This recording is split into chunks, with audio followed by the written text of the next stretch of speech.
on Mike's Mother's Day contest. Is there a mom in your life who truly inspires you? A mom who has overcome challenges and obstacles while still showing up every day with love and strength. Maybe your own mom went above and beyond in ways you'll never forget. We want to hear her story. Send us your nominations and we'll share them on our special Mother's Day episode. After hearing these incredible stories, our listeners will vote for the mom they feel deserves to win a $100 gift card to a local restaurant. Let's celebrate the amazing moms in our community. We can't wait to read your stories. All entries must be submitted by April 25th, 2026. Send your entries to us via email, momsonmikes@gmail.com, or through our Facebook page at Moms on Mikes, or Instagram at Moms on Mikes Podcast. Hello and welcome to Moms on Mikes. I'm Joanne. I'm Cash. And I'm Sophia. Between February 1692 and May 1693, the Salem witch trials took place in colonial Massachusetts. During this period, more than 200 people were accused of witchcraft, resulting in the execution of 19 people by hanging and the death of several others in jail. In January 1692, Elizabeth, age 9, and Abigail, age 11, started having fits. They screamed, threw things, uttered peculiar sounds, and contorted themselves into strange positions. A local doctor blamed the supernatural. Dun dun dun. Another girl, 12-year-old Anne Putnam. I don't know if you guys know anything about the witch trials. This bitch, Anne Putnam, she fucking caused so many people to be accused. She pretty much accused everybody. She was like, you're a witch and you're a witch. And yeah, she's nuts. Anyway, she experienced similar episodes. The girls blamed three women for afflicting them. With the seeds of paranoia planted, a stream of accusations followed over the next few months. Even a 4-year-old girl, Dorothy, whose timid answers were construed as a confession. No one was safe from accusations. Social outcasts were the main target. There were 19 hanged. One man, Giles Corey, was pressed to death. So if you don't know what that is, basically, they used to lay you on this wooden table and they would add stones on top of you slowly. So like, here's a few stones. Maybe the next day you get a few more stones, like giant stones, whatever, until you die. It's brutal. And at least 5 others died in prison, all because someone accused them of being a witch. No real proof was needed, just claims from so-called witnesses. The 1600s were wild and quite frankly terrifying times. Thankfully, that could never happen again, right? Because people learned from history and their mistakes, right? We know better than to simply take the word of someone, especially children, without actually looking into the accusations and finding concrete proof, right? Well, welcome to the 1980s, and this episode's topic, the Satanic Panic. Much like the Salem witch trials, the Satanic Panic was created by wild stories and accusations. In the 1980s and 90s, there were widespread rumors in Canada and the United States of children being terrorized and subjected to gruesome rituals by underground satanic cults, leading to the term satanic ritual abuse. The amount of people who were prosecuted and imprisoned literally for things that were completely made up and could never even happen. It was wild to see what people were believing at that time. But where did the whole idea come from? Believe it or not, the Satanic Panic came from Vancouver, Canada. The publication of a quote, shocking true story called Michelle Remembers is where it started. The book is a memoir of therapy sessions between Michelle Smith and her psychiatrist, who she eventually married, Dr. Lawrence Pazder. The book was the first satanic ritual abuse survivor story, and arguably became the template for many others. The story details how during therapy with Pazder between 1976 and 1977, Smith recovered repressed memories of childhood abuse by a cult of devil worshippers in 1960s Vancouver. When Pazder presented the book for publication, it generated immediate interest. It was a case of perfect timing. The book today would not have even made it past the publisher's readers. This was the type of book that a quick Google search would have discredited quickly. However, this was in the 1970s, and if someone claimed it to be true and had a psychiatrist backing it up, then it was gospel. The couple was offered a $100,000 hardcover advance, $242,000 for paperback rights, royalties, and a potential movie deal. In the 1970s, a $100,000 book advance equivalent was a significant sum, often signaling a massive commercial hit or high-stakes bidding war, such as the 1975 paperback sale of Mary Higgins Clark's Where Are the Children? Or Stephen King's The Shining, Sophie's Choice by William Styron, and Ragtime by E.L. Doctorow. This $100,000 advance, this is fucking massive. Even today, to get a $100,000 advance is pretty big. Like, publishers just don't give that shit out, right? So they knew this was gonna be a big hit. Like, for Stephen King to be on that level, like, I get a lot of people might not understand from like a publisher or writer standpoint, but you don't often get huge advances because basically that's the publisher saying we can guarantee we're going to sell that many books for you to at least have, because the publisher wants to make that money back, right? And to sell $100,000 worth of books, especially in like the 60s and 70s, books were what, like $4 or $5? So that's a whole lot. And an author doesn't take that whole sales back. So an author would get maybe like 20 cents, 10 cents, 20 cents, 30 cents, even nowadays on a book, on every book that they sell. The publishing company keeps the majority. So for a $100,000 advance at 20 cents, let's say a book, that's a huge, huge investment. And isn't like Stephen King books these days worth like $30 a book, $40 a book? Yeah. I mean, he probably gets more than 20 cents a book for sure, but most authors, especially when you're first starting out, you get fuck all. Like, you have to sell so many books to even make a difference. So the whole like Hollywood glamour, like they make it look like if you're a writer, you've got like this fancy house and you've got all this stuff. Yeah, no, that's not real. Smith toured the world with her book, appearing on the Oprah Winfrey Show and visiting the Vatican. Daytime television talk shows featured alleged survivors as well as self-proclaimed experts on Satanism, talking about the danger of the occult and devil worship. Pastor became known as an expert and was hired as a consultant when other situations arose. People who were accused had their reputations destroyed or went to jail, and people who came to believe they had been victims were traumatized by their experiences. During the 14 months of therapy, Smith went into hypnotic trances where she regressed to being a child and began to recover repressed memories of what Pastor would later call the Satanic Ritual Abuse, SRA. Smith remembered that when she was just 5 years old, between the years of 1954 and 1955, her mother turned her over to a satanic cult called the Church of Satan, which, according to Pastor, predated the Catholic Church. Smith said she was physically, sexually, and psychologically abused, forced to watch and participate in human and animal sacrifices, eating and drinking feces and urine. She was buried alive in Victoria's Ross Bay Cemetery. Finally, the abuse culminated in an 81-day ritual known as the Feast of the Beast, where multiple children and adults were sacrificed on a grand scale. Satan himself appeared before the Virgin Mary herself intervened to free Smith from the devil's grip. Not surprisingly, little to no evidence is presented by either Pastor or Smith to substantiate their claims.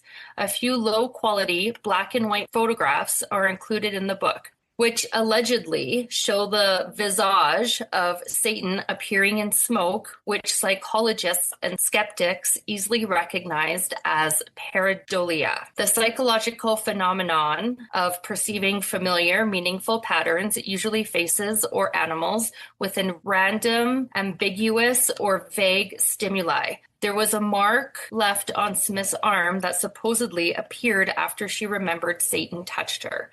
Other than that, the truth or falsity of the story rests entirely on Smith's testimony. There is first-hand testimony from family and friends of Smith who deny she was abused. In October 1980, investigative journalist Paul Graceco wrote an article for Canadian news magazine, Maclean's, in which he interviewed Smith's father, Jack Proby, who denied the allegations. There's also a lack of police reports, despite the fact that the book makes reference to the police being called to the Proby house and Smith having been involved in a car accident orchestrated by the Satanists. Pasder's first wife, Marilyn, provides further evidence that the events of Michelle Remembers couldn't possibly have happened, and that the Catholic Church, of which Pasder was a devout member, had a vested interest in promoting the book as factual. The Catholic Church was eager to finance the book's publication and promotional tour, believing that it would inspire people to go back to church. Marilyn also recovered Smith's elementary school yearbook, confirming that during the 81 days that she claimed to have been captive and horribly abused by Satanists, she in fact attended school. Anton LaVey is an American author, musician, and occultist who founded the Church of Satan in 1966 and established LaVeyan Satanism.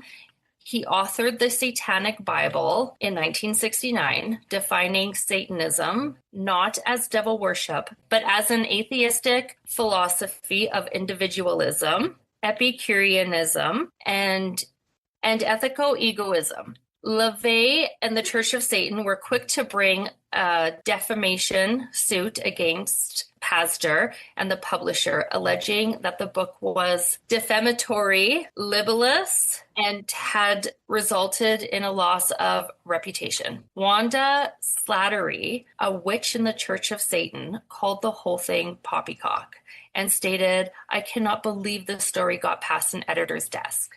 Blanche Barton, Magistra in the Church of Satan and Anton LaVey's lover and confidant, explains, "One of the things LaVey was particularly miffed about is how Michelle Remembers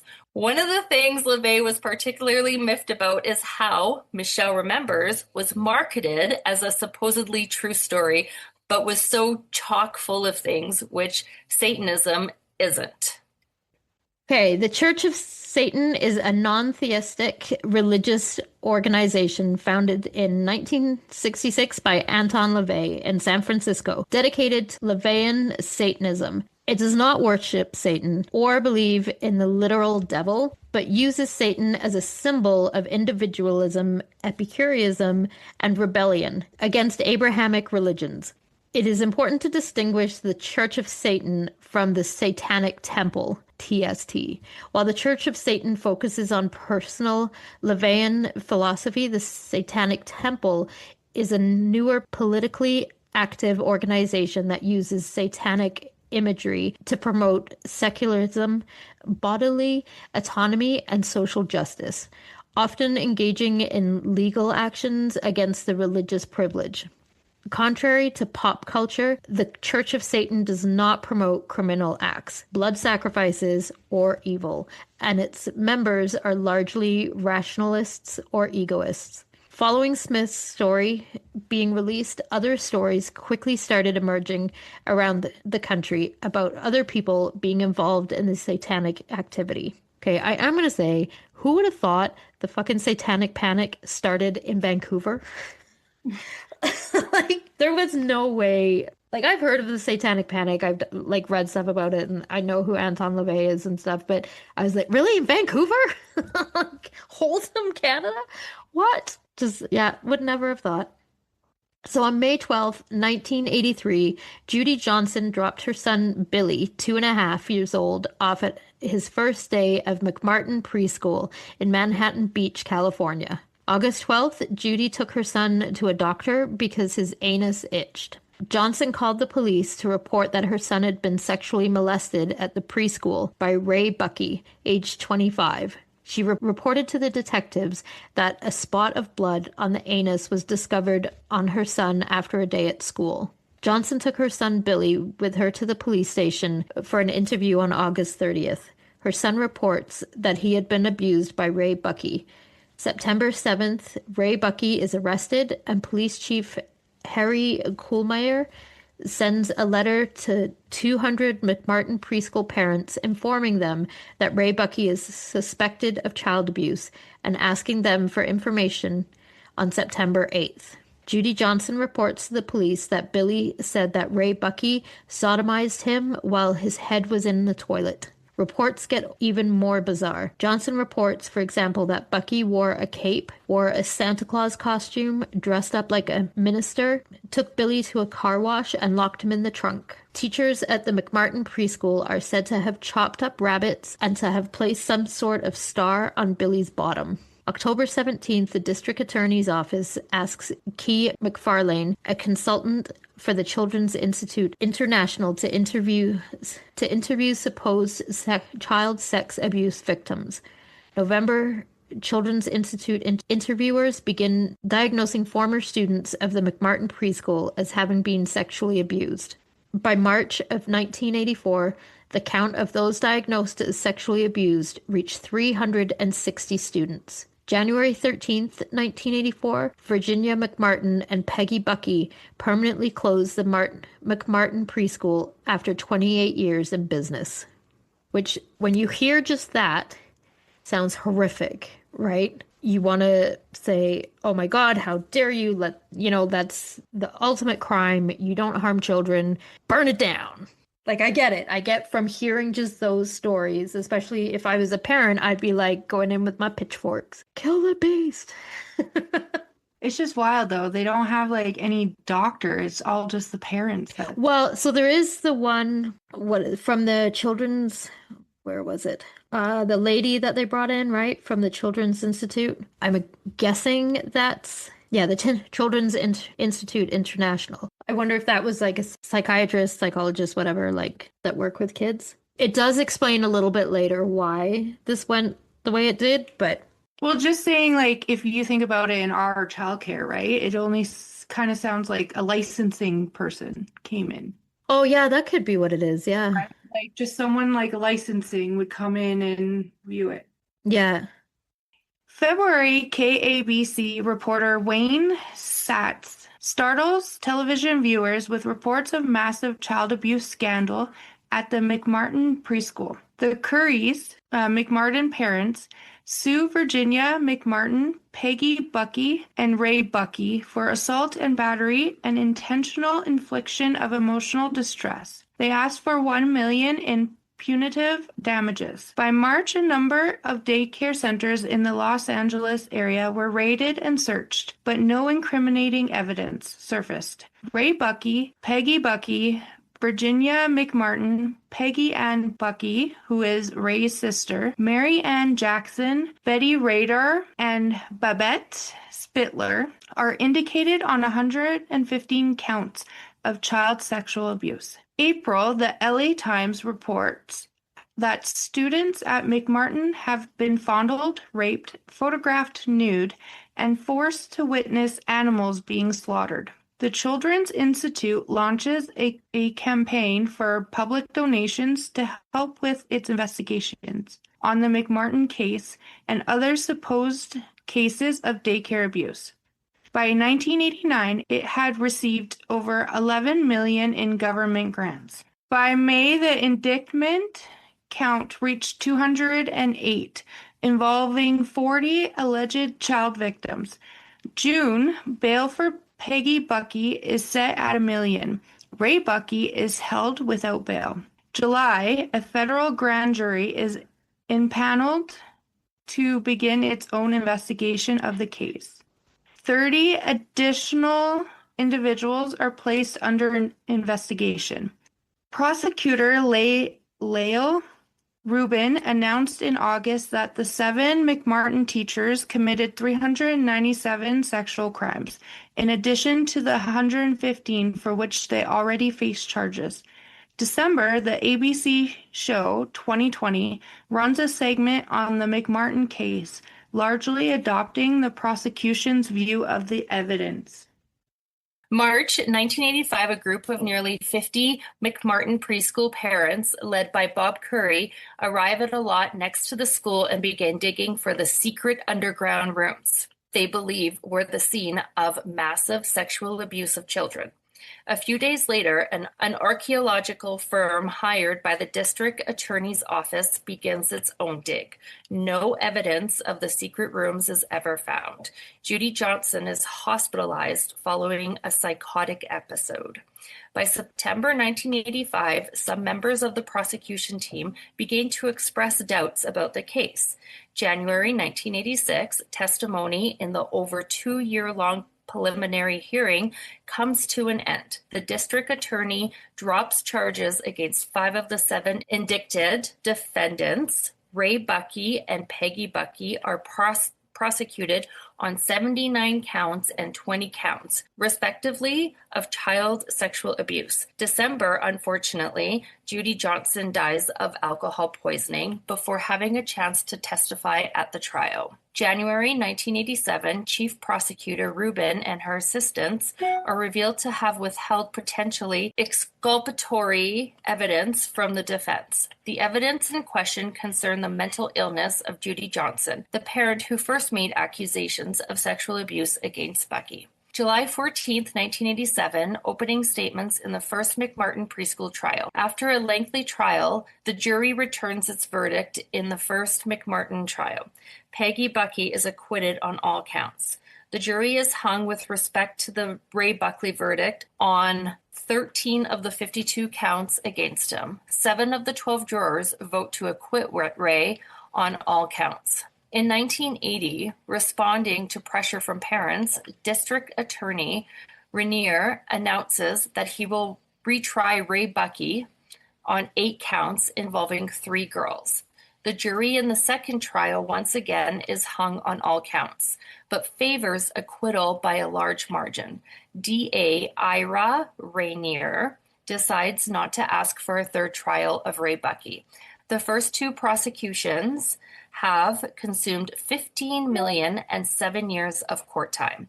It turned out that many of the stories the children told that were very lurid and suggestive, horrific things the children said happened to them, was a result of suggestive interviews by psychologists.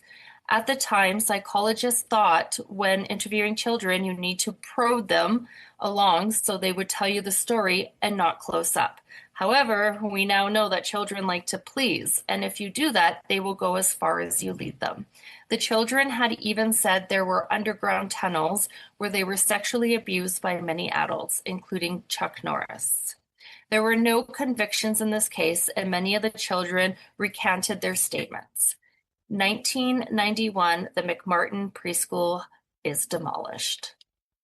Is that not wild? That is wild.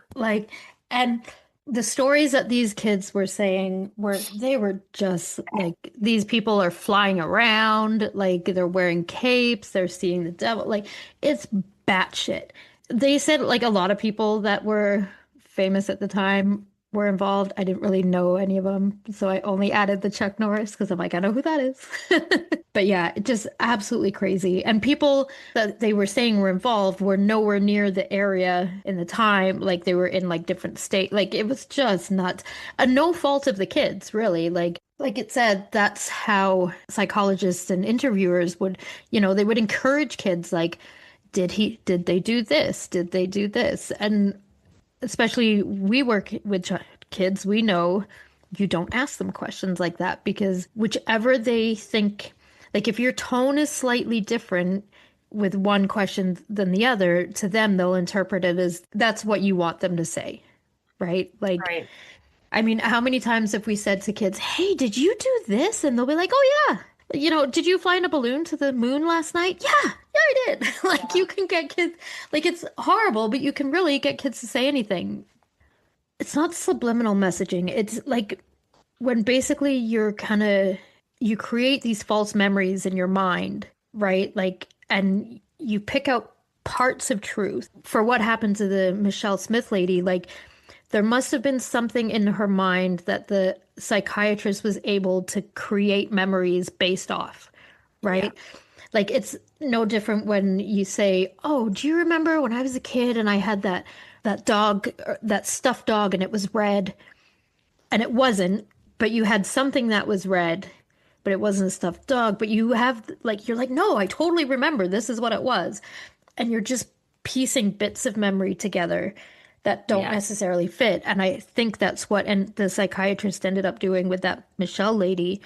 And then with these kids, they just followed along the story that the investigators were basically laying out. With we can want to blame them all we want, but this is how we learn, right? Like we learn as we make mistakes in our past. That's why cancel culture is so fucking terrible because we need the past. We need to know and understand what we did in the past to learn from it to do better in the future, right? So they didn't know not to put leading questions to kids, and now we do.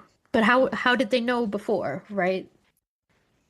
The Martinsville satanic sex scandal encompassed a 1992 investigation in Martinsville, Saskatchewan, into allegations of systematic child sexual abuse at a local daycare, which rapidly escalated to claims of satanic rituals, forced participation in bizarre sex acts, animal mutilations, and even murders, prompting charges against 9 individuals, including daycare operators and police personnel. Among the accused were Saskatoon Police Corporal John Popwich and others tied to the community, facing a total of 180 sex-related offenses. However, trials revealed inconsistencies such as children failing to identify suspects in lineups, leading to most charges being stayed. Dropping or resulting in acquittals, the sole upheld conviction was that of Travis Sterlin, son of the daycare owners, on 2 counts of sexual assault, underscoring that while isolated,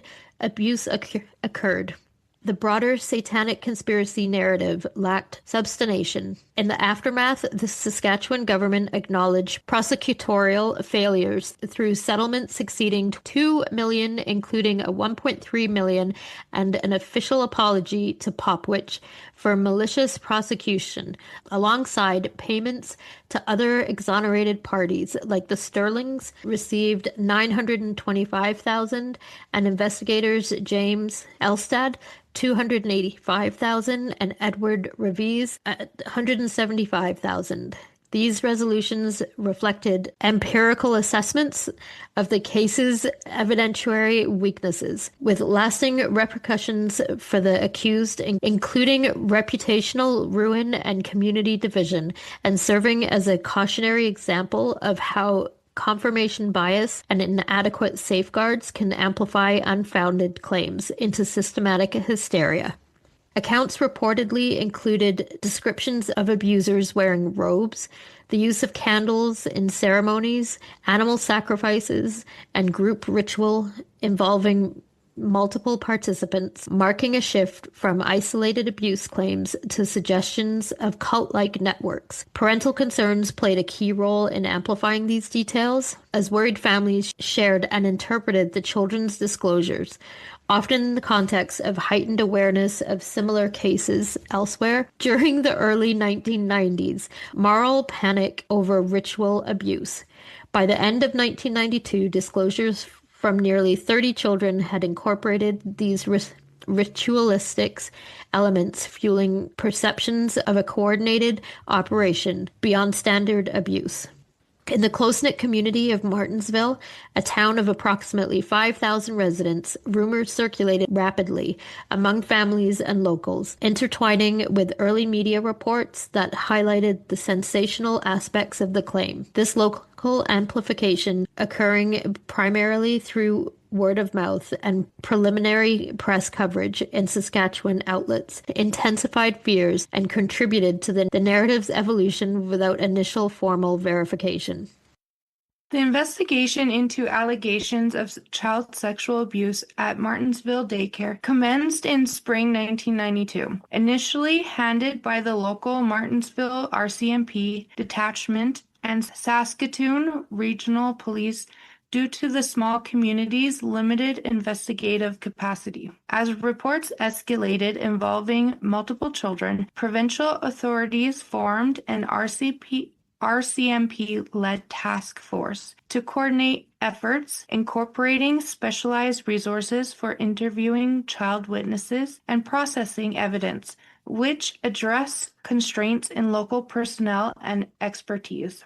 Child welfare agencies from Saskatchewan Social Services worked alongside police, conducting forensic interviews with numerous children to document claims of abuse, often using protocols aimed at minimizing suggestibility while eliciting disclosures. These interviews, combined with adult witness statements, inform search warrants executed at daycare sites and related properties, where investigators seized materials including clothing items and household objects preliminarily linked to the allegations. By early 1993, the cumulative evidence from these procedures resulted in charges against 9 individuals, encompassing over 100 counts of sexual assault and related offenses, reflecting the task force determination to pursue leads from the joint inquiry despite mounting scrutiny over methodological rigor. Specific claims of satanic rituals. Children in Martinsville case alleged participation in organized satanic rituals that included ritual sex abuse and orgies, with adults forcing them to engage in sexual acts. These statements described black masses, led by figures including police officers in devil attire, featuring animal killings for sacrifice and blood rituals. Witness accounts claim children were compelled to consume blood and participate in acts extending to baby killings. The allegations portrayed a broader network of abusers among Martinsville officials and law enforcement, with ritual sites involving inverted crosses and ceremonial elements, linking to similar purported activities in Saskatoon. These claims emerged prominently from child interviews between December 1992 and February 1993, asserting ongoing cult operations with elements of cannibalism in some descriptions. In early 1993, 9 individuals, including the owners of a Martinsville daycare, several parents, and multiple police officers from local forces, were arrested on charges stemming from allegations of organized child sexual abuse. Among the accused were Ron and Linda Sterling, operators of the daycare implicated in the complaints, as well as officers including John Popowich of the Saskatoon Police Service. John Popowich had only been to Martinsville, Saskatchewan once in his life. He stopped briefly in the town, a 20-minute drive north of Saskatoon, to buy a bag of chips and a can of pop. But in the spring of 1992, a series of bizarre events would forever tie his name to Martinsville. Strange rumors of heinous, violent crimes spread, alleging a local daycare was linked to a satanic cult ritually abusing nearly 30 of the town's children. The satanic cult rumors turned out to be false. They were a part of the Satanic Panic, a wave of hysteria in the 1980s and 90s that included allegations of bizarre rituals, sexual abuse, and sacrifices performed by secret satanic cults across North America, sparking a wave of criminal investigations and prosecutions. Popowich, a police officer in Saskatoon at the time, had never heard of anything like this before. One day I asked the investigator how things were going out there. Little did I know that was going to bite me in the butt later on. He told Out in the Open host Pia Chattopadhyay, because I had showed interest in the case, I became a suspect. Ultimately, his charges were stayed when the children couldn't pick him out of 3 separate lineups. The arrests, which unfolded amid intense scrutiny, Saskatchewan's Royal Canadian Mounted Police led task force involved 5 police officers in total and highlighted internal law enforcement involvement in the purported network. The accused face a total of approximately 180 criminal counts predominantly involving sexual assault and invitation to sexual touching of children under 14, with some charges incorporating elements of ritualistic abuse, such as the use of costumes, ceremonies, and animal involvement during the alleged acts. These formal indictments, laid primarily between late 1992 and early 1993, encompassed incidents purportedly occurring over several years at the daycare and related private residences. Yeah, so basically it's just a Canadian version of the first one, right? Yeah. The arrests fueled a media frenzy in Saskatchewan, with extensive coverage amplifying claims of a satanic cult operating in a small community of Martinsville, population around 7,000 at the time, and sparking deep divisions among the residents, some of whom rallied in support for the investigators, while others questioned the rapid escalation of charges against the prominent locals. Local businesses and families associated with the accused reported harassments and boycotts, exasperating social tensions in the prairie town. In 1994, preliminary inquiries into the Martinsville allegations revealed insufficient evidence to substantiate the ritualistic abuse claims, leading to the dismissal or stay of the majority of over 100 charges against more than a dozen accused. Individuals, including operators of the unlicensed daycare and associated police officers, the absence of physical corroboration for the more extreme elements, such as satanic rituals, animal mutilations, and group orgies described in children's testimonies, contributed to the collapse of these proceedings. You know, if they apparently, sacrificed a person, so, murdered the person, where's the body? Right? Wouldn't that be, clue number one that maybe something's going on here that's not? Just saying. And even the animal carcasses, where are they? Do they actually have these, or is it just people or saying, even like a missing person.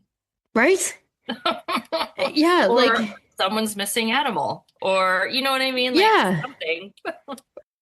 It's easy for people to say, oh, this shit was going on, but now, okay, back it up. Where's all this evidence, right?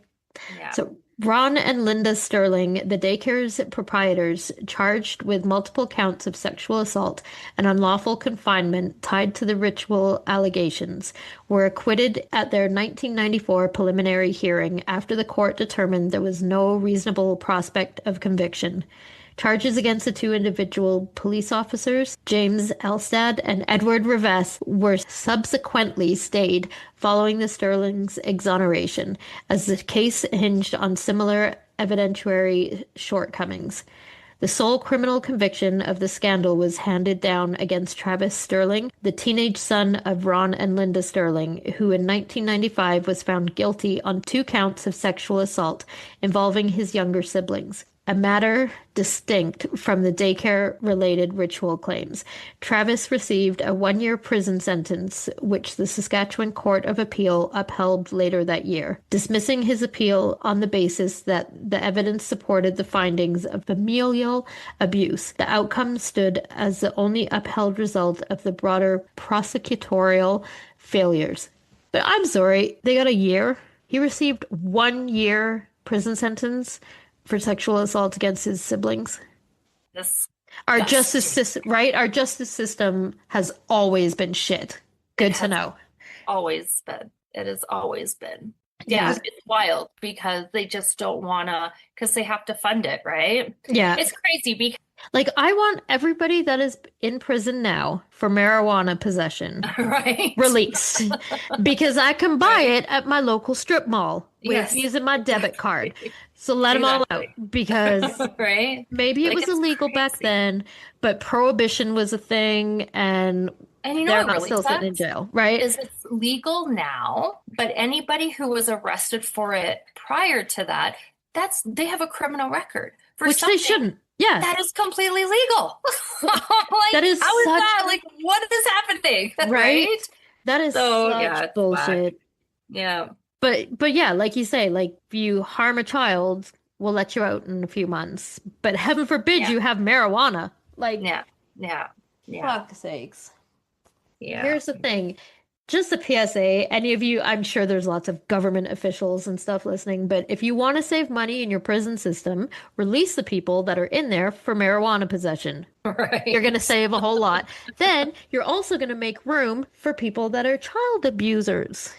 Yeah. Or if we want to go really wild, bring back the death penalty. You don't But have to That'll pay for scare them if people. they're dead. That'll you scare realize people, right? you Yeah. realize though that like all these people that are after the children, they get special treatment in jail.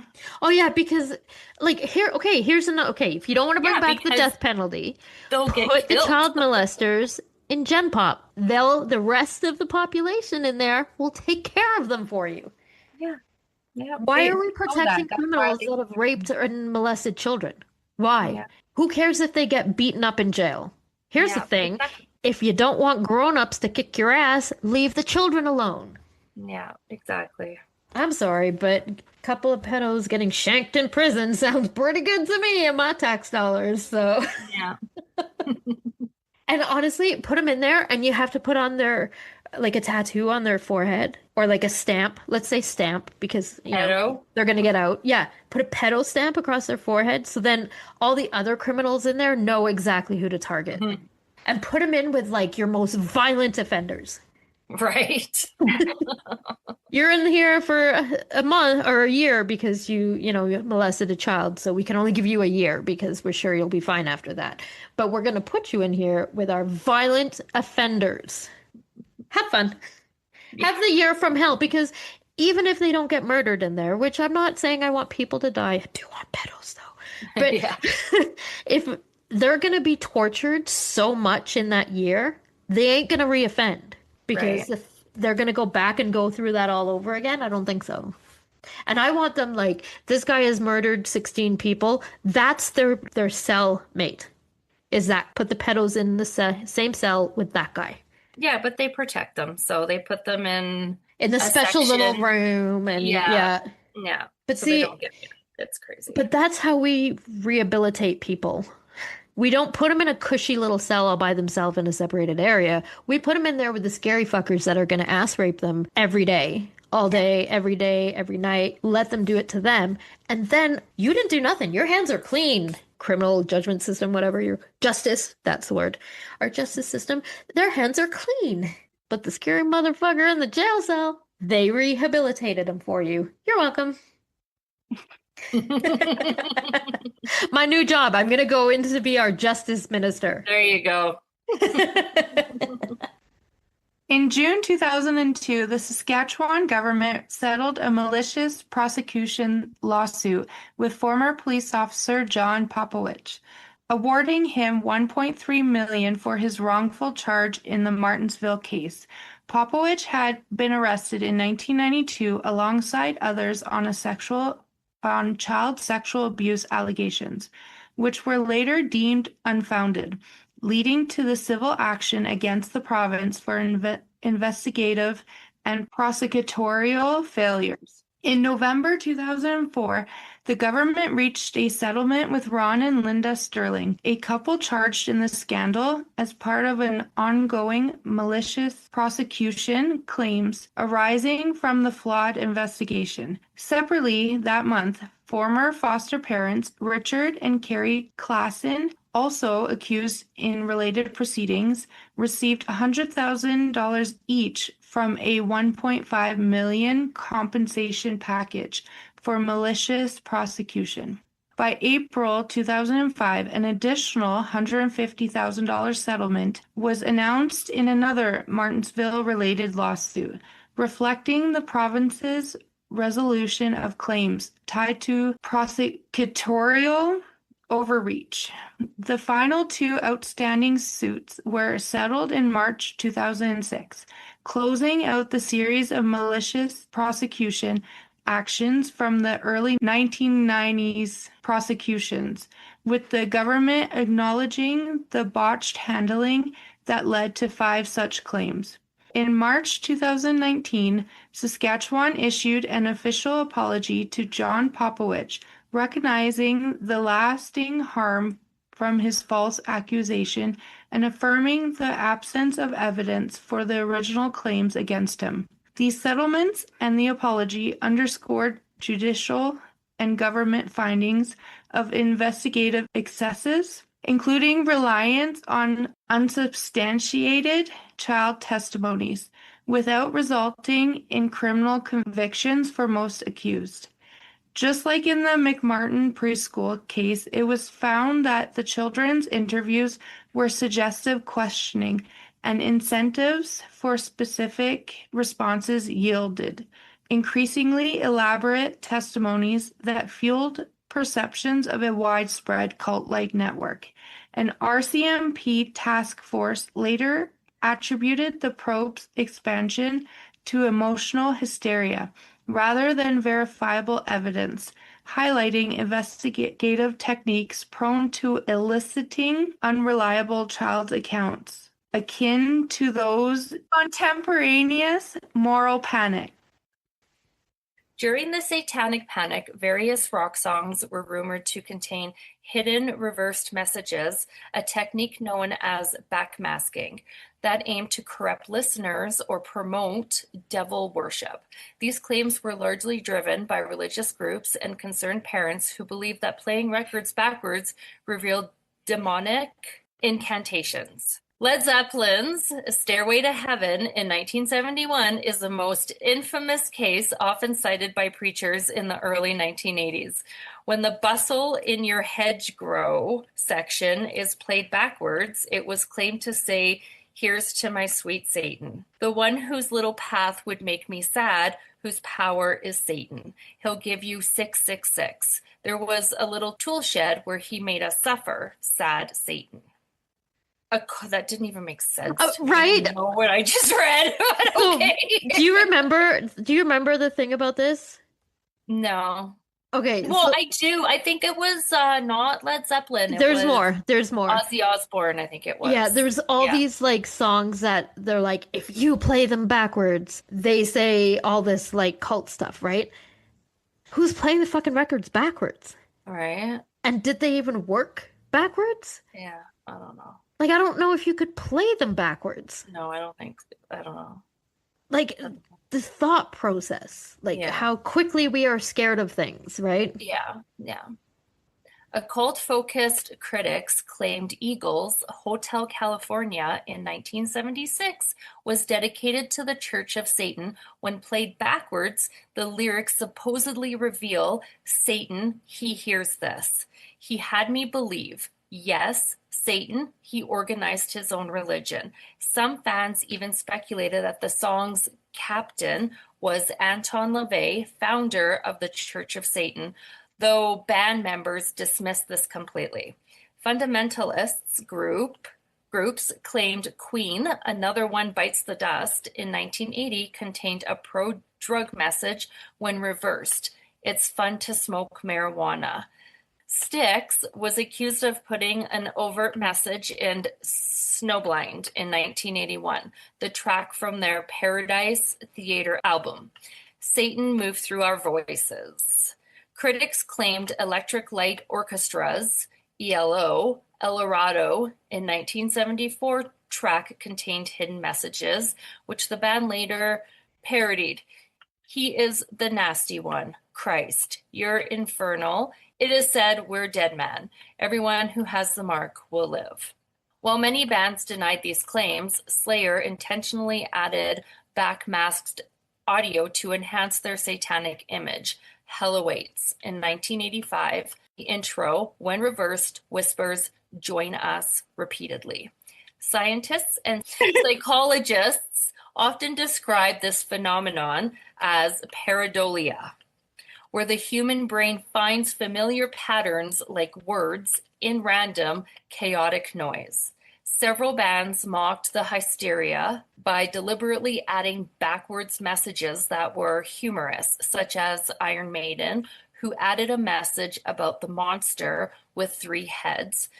Cheap Trick, "Satan Holds the Key," or the B-52s, "I buried my parakeet in the backyard."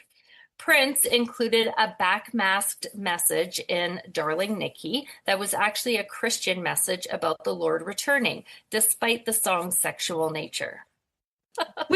But honestly, that's just funny, right? Like these artists that are like, well, I'm just gonna fuck with y'all and just add funny Yeah. shit. Like, Well, if you're going to accuse us of doing it, let's may as well do it, right? right? I would Oh, too. for sure. Yeah. And I'm sorry, but why are these like hoity-toity goody two-shoes listening to this music in the first place? If you Yeah. don't like it, don't listen to it. Yeah, exactly. Yeah. Dale Griffiths appeared on the 2020 episode and would later testify in the West Memphis 3 trial with his mail order degree. There was also a Christian comedian who used to be a high ranking Satanist that explained how the rituals happened. However, later in an investigation, it turned out that he had never been involved in anything like that, but somehow he had managed to get on 2020 talking about it. During the Satanic Panic stage in North America, a wide range of cultural, entertainment, and social activities were considered bad, dangerous, or directly tied to devil worship. This mass hysteria was driven by fears that organized, hidden satanic cults were kidnapping, abusing, and sacrificing children. Not only was it rock music and daycares that were considered satanic, role-playing games and entertainment, Dungeons and Dragons, was heavily targeted, accused of promoting demonology, witchcraft, and leading teenagers to suicide or murder.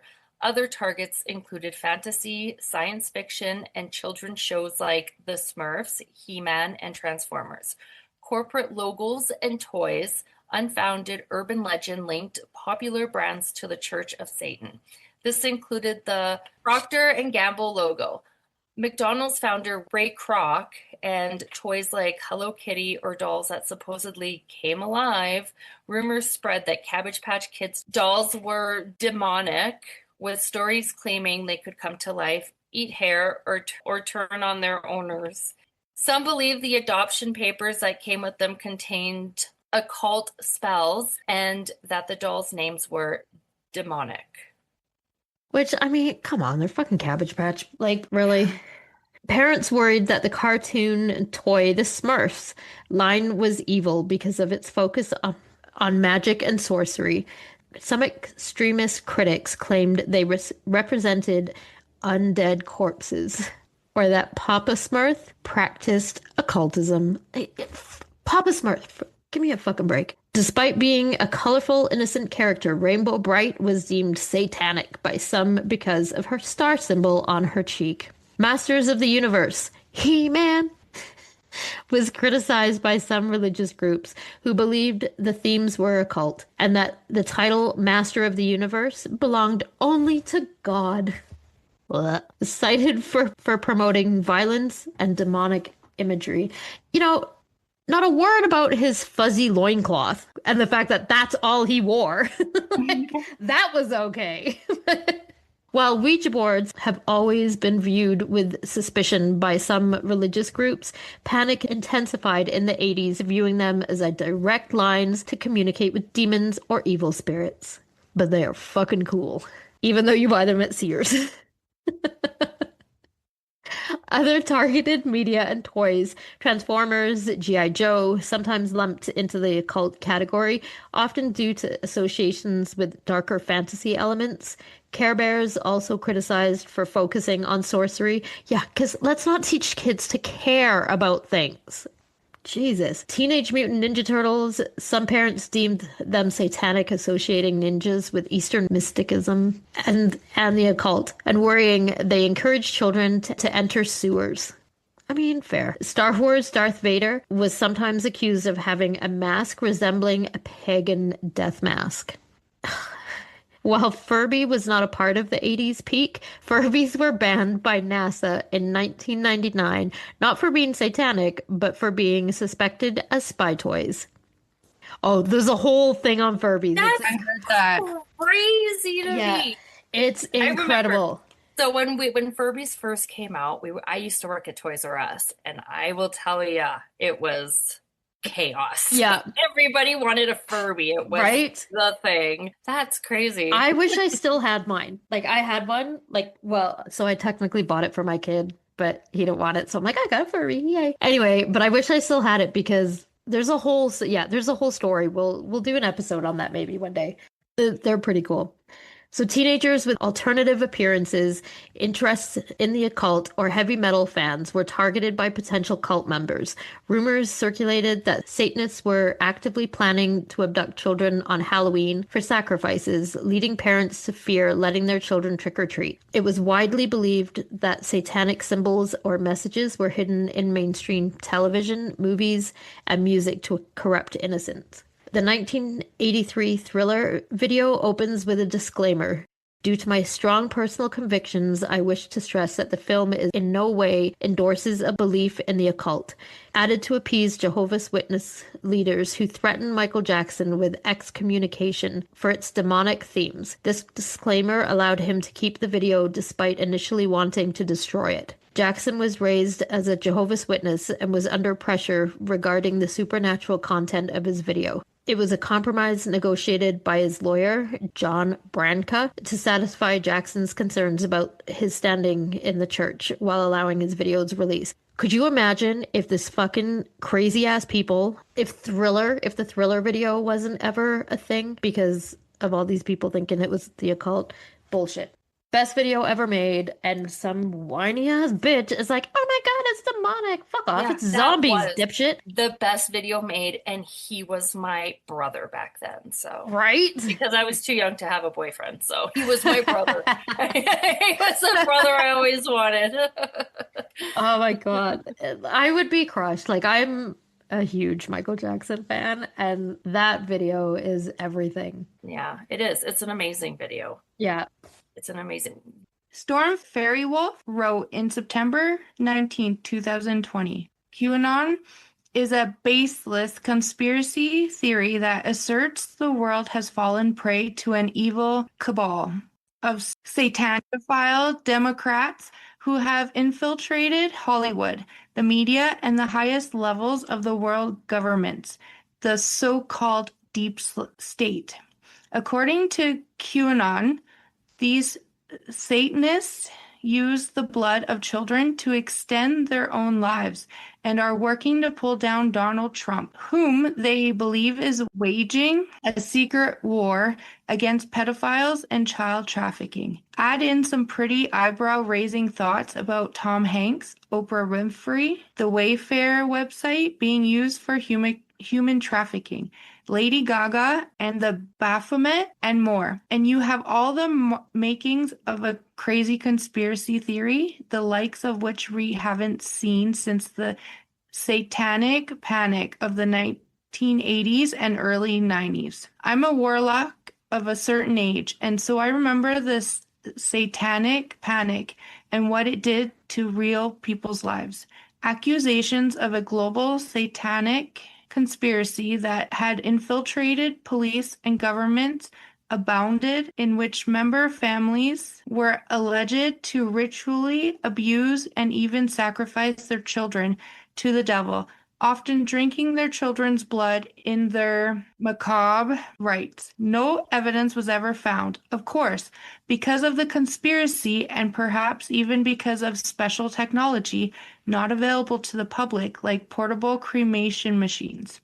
It was all so over the top that it's hard to think anybody ever actually believed in it, but believe it they did, and real people went to jail without a scrap of physical evidence. The McMartin preschool scandal in 1983 was a precursor to the more recent Pizzagate, but both shared the same DNA. Both involved accusation of an occultist, pedophiles operating with impunity under everyone's noses, enough to stoke real fears if nothing ever actually happened.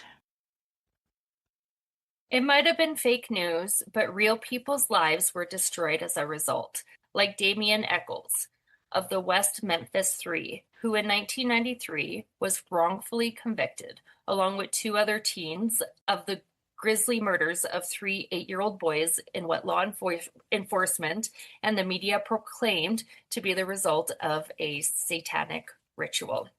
While there was no physical evidence linking the teenagers to the murders, Eccles was interested in the occult, and this proved to be all that was needed for the prosecution to focus on him in what became a literal witch trial. Now, in hindsight, it all sounds somewhat incongruous in much the same way that the events of the Salem witchcraft trials might sound as much to the modern observer. But taken contextually, these intangible, unproven accusations remain enough to stoke fear to the degree that eventually anything seems possible, even the otherwise unthinkable, no matter how far-fetched, demonstrably false, or downright absurd. The West Memphis Three spent 18 years of their lives in prison because of unfounded fears and prejudice, and some people are still in prison because of the Satanic Panic today. An article in NPR by Noah Cadwell, Ari Shapiro, Patrick, and Mila Venkat states, decades later, echoes of that same fear had emerged in QAnon. The seemingly novel conspiracy theory has grown in far-right political circles since November 2017. Adherents of QAnon believe that a shadowy cabal kidnaps children, tortures them, and uses their blood in satanic rituals. The alleged perpetrators in the QAnon conspiracy theory are Democratic politicians, not preschool teachers, as had been the case in the 1980s, but the accusations were eerily similar. According to the popular conspiracy theory known as QAnon, a highly placed group of Democrats led by Hillary Clinton are involved in ritual child abuse. They supposedly traffic in minors and escalate to full ritual sacrifice and blood drinking.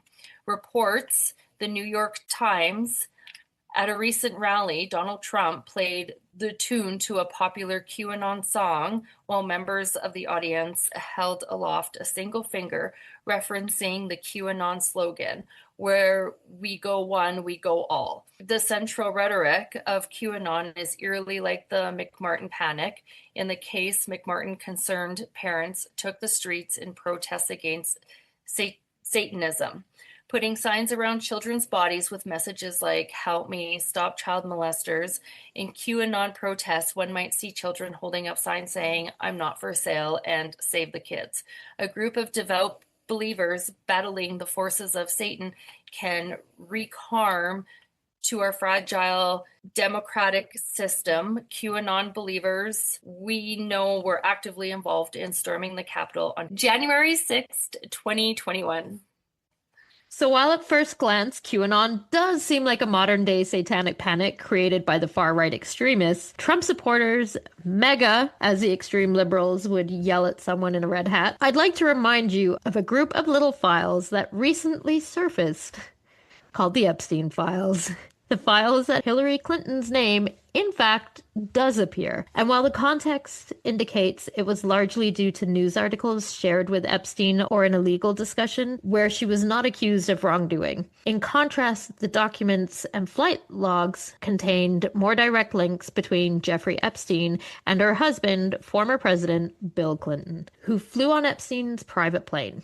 So before you start shouting, Donald Trump was also in the files, I encourage you to check out Brylan Hollyhand. He is a political commentator dubbed the internet's youngest voice of reason. Because you're right, he was. However, in 2007, Donald Trump called the FBI to inform them about Epstein being a pedophile after kicking him out of his club, Mar-a-Lago. The accusation that Trump orally raped a 13-year-old was found to have no proof, and the victim actually dropped her case and withdrew her claim. Investigation for the claim regarding the 13-year-old was from 2010 to 2014 during Barack Obama's time in office, when Hillary Clinton was Secretary of State. If there had been any proof of the claim against Trump, they would have released it.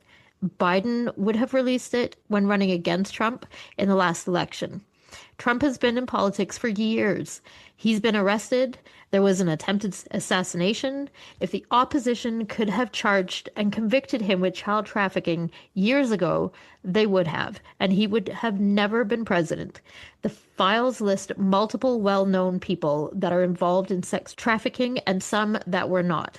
Now, I'm not saying QAnon was right about everything. Obviously, there are no cannibalistic lizard people in Hollywood, but I wouldn't say that they're a modern day satanic panic either. When looking for modern day satanic panic and witch hunts, Google stated they are manifestations of moral panics, where perceived cultural threats trigger widespread, unsubstantiated fear and targeting the scapegoats, often mirroring the 1980s and 1990s satanic ritual abuse hysteria. Resurfacing through modern conspiracy theories like QAnon, these panics involved unfounded claims of secret elites abusing children.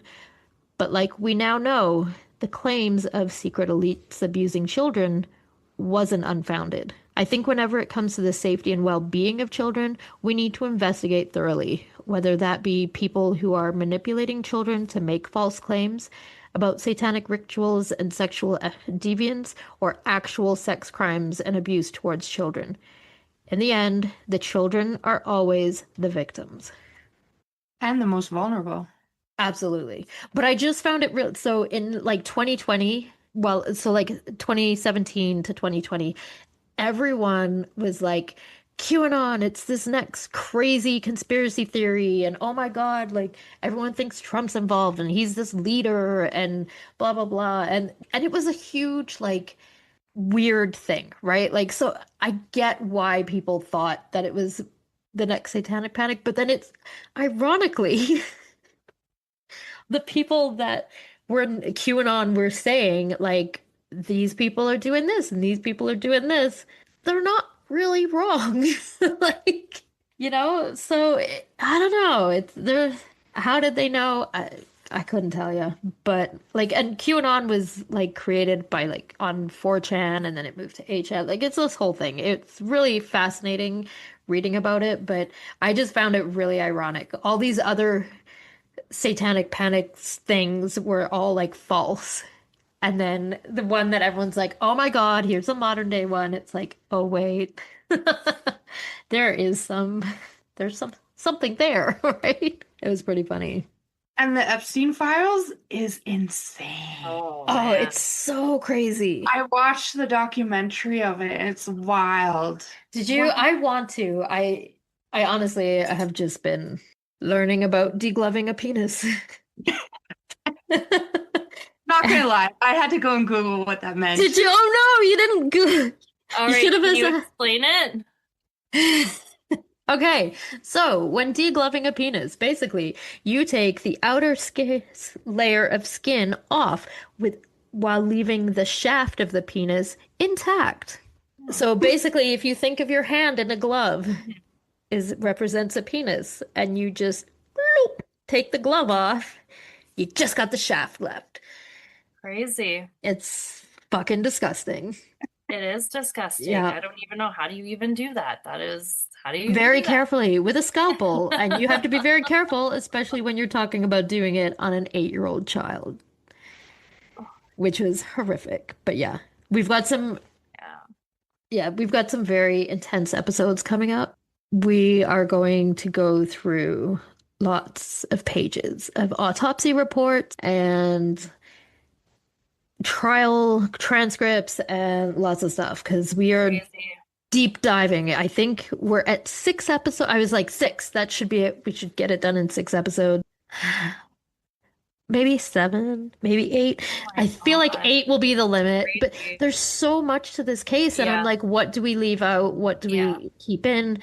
Hey, And we can do as many episodes on it as you want. Like, it's exactly. fine, right? Yeah. So, And it's one of those cases, I feel like once you start hearing some of the details, you're going to want to hear more because right. a lot of people watched like the Paradise Lost documentaries and or the Devil's Knot movie with Reese Witherspoon, and they have a general idea. And there's like everybody is divided. Like either you think they absolutely did it or they're absolutely innocent. And I was Right. always like I was very convicted in my one side, which I don't want to say because we're going to do it in the case. But anyway, but there was so much that I didn't know. And I thought, like, I've read multiple books and I have, like, been interested in this case. And then as I was researching, I was like, oh no, my side is switching. And I'm like, oh no, we're back. We're back on this side. And then I'm like, oh no, we're definitely switching. Like back and forth the whole time. Like it has been absolutely crazy. So trying to organize it, some like this episode here was 29 pages of notes, and we skipped a couple. Some of the other episodes are like 39 or 49 pages of notes. So I think we're going to have to keep a good eye on the time that we're at and have to break them up. So if we end up doing that, we're going to double basically the amount of episodes. So we could be like 3 months into this case. So we'll see how fast we can read. Some of it, it's a lot of pages, but it's like trial transcripts, right? So one person will read a line, the other person's going to read a line, then the other person, like it's going to be quick. I think it's just a lot of pages to get it all on there. So that's it for Moms on Mics this week. Don't forget to follow us on Instagram at Moms on Mics Podcast, on TikTok at Moms on Mics, and join our Facebook group, Moms on Mics. If anyone has any topics you would like us to cover, or if you have any questions or suggestions, you can email us at momsonmics@gmail.com or submit through our website, momsonmics.com. We would also appreciate it if you could rate and review us on whatever platform you're listening on. It really helps the podcast move up on their charts so it gets more exposure. I hope you join us again next week. Goodbye. Bye. Bye.